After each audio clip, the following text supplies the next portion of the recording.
You are looking at Julian's pronunciation guide, where we look at how to pronounce better some of the most mispronounced words in the world, like this other curious word. But how do you say what you're looking for today? We are looking at how to pronounce these names, as well as how to say more names of famous places and cities around the US, so make sure to stay tuned to the channel. The name of the city, located in Illinois, US, meaning from French, plains. In French it is said as des plaines. Now, in English, in the US it is said as des plains, from French, des plaines.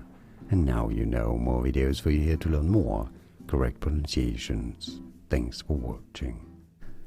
Here are more videos on how to pronounce more confusing words and names too many mispronounced. Like this video if you found it useful. I appreciate your support. I'll see you soon and thanks for watching.